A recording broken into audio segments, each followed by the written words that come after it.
Mercure en Sagittaire, c'est une mission de vie.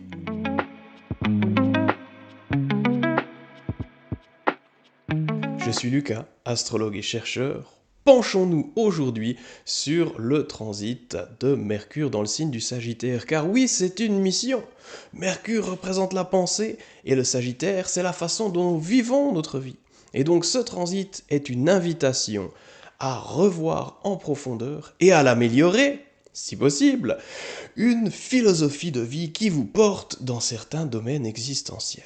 Grâce à cela, vous pourrez sortir de ce long transit, parce qu'il est long cette année, avec une vision des choses ayant une plus grande perspective et finalement pouvoir vous lancer dans l'hiver avec une ouverture et un certain optimisme retrouvé.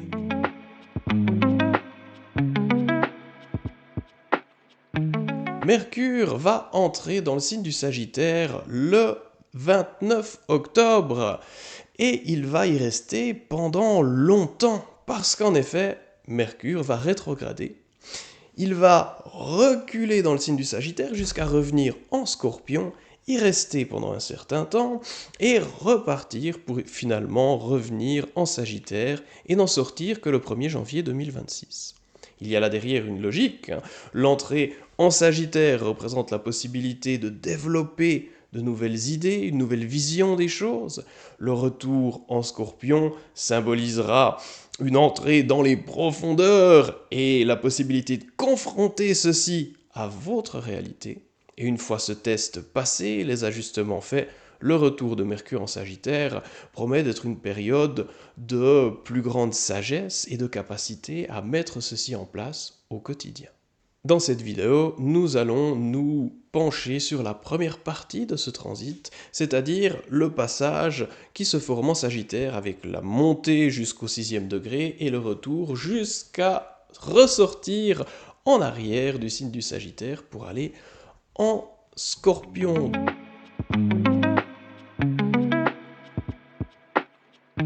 Donc ce transit démarre le 29 octobre et va se poursuivre donc jusqu'à sa fin officielle le 1er janvier 2026.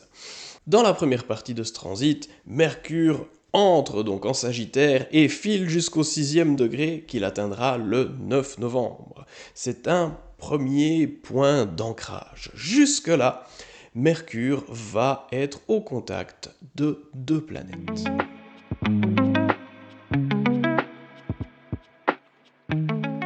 La première planète que Mercure va rencontrer, c'est Uranus. Uranus se trouve en face de Mercure le 29 octobre. Et donc ce jour-là est un bon jour, ou le jour qui l'entoure, pour mettre à l'œuvre ce que cette configuration représente. Notez également qu'à tout moment du transit, vous pouvez effectuer cette logique-là, cette action, parce que finalement on peut voir les transits comme des points linéaires, qui active des points du thème à certains moments, ou alors, tout simplement, on peut le voir comme différentes étapes d'un processus qui peut être démarré à tout moment tant que le transit est actif. Donc l'opposition Uranus-Mercure représente l'idée d'explorer des chemins nouveaux et différents. En effet, Uranus est le perturbateur, le révolté, en quelque sorte, et il amène toujours cette idée d'explorer quelque chose sous une forme différente, plus originale. Donc pour réussir à améliorer votre existence au travers d'un changement de philosophie existentielle, eh bien, cette période-là va être excellente pour chercher à faire les choses d'une autre façon.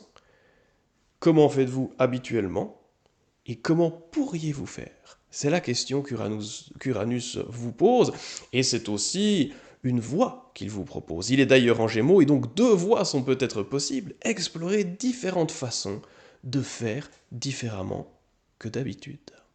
Cela vous mènera à la deuxième étape.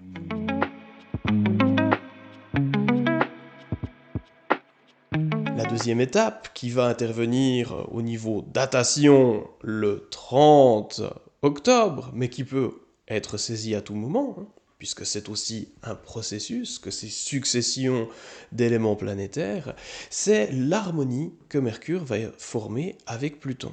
Mercure-Pluton ici va symboliser la possibilité d'éliminer les obstacles qui vous empêchent de mettre en place cette philosophie nouvelle. Une fois que des idées nouvelles sont mises en route, eh bien on peut commencer à éliminer ce qui nous empêche de les manifester au quotidien.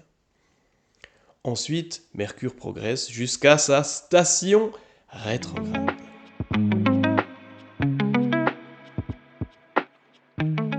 La station, c'est le moment où un astre s'arrête. Ici, pour Mercure, cela aura lieu le 9 novembre sur le 6e degré du Sagittaire. Là, toute planète que vous pourriez avoir à 6 degrés dans un signe du zodiaque va faire partie des éléments que vous pouvez utiliser pour mettre en place et réfléchir, c'est Mercure, c'est la pensée, à comment faire évoluer votre situation.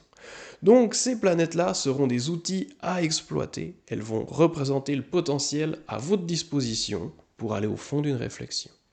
Une fois qu'il repart, donc à partir du 9 novembre, Mercure vous permet de revoir ce que vous avez mis en place jusque-là, de l'approfondir, de le comprendre de façon plus complète.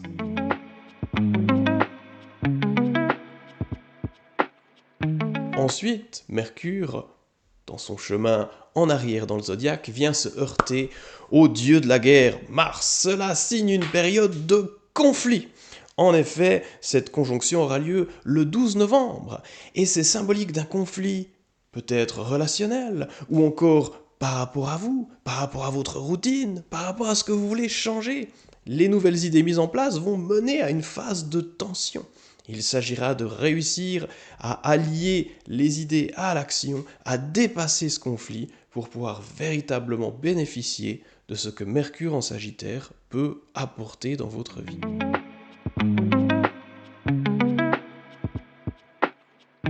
Si vous sortez victorieuse ou victorieux de ce conflit, alors Mercure continuera à progresser et il va se mettre une nouvelle fois en harmonie de Pluton. Cela aura lieu le 17 novembre et symbolise la possibilité d'ajuster ce qui doit l'être en tenant compte du conflit qui a été vécu dans les jours précédents. Ceci mène ensuite aux 2 derniers jours de passage en Sagittaire et à l'entrée en Scorpion que nous allons analyser dans une prochaine vidéo. Si ce format vous plaît, n'hésitez pas à liker et à vous abonner. Et je vous dis à bientôt pour la suite du voyage de Mercure autour du zodiaque et dans cette rétrogradation qui le mène dans les tréfonds du Scorpion. À bientôt.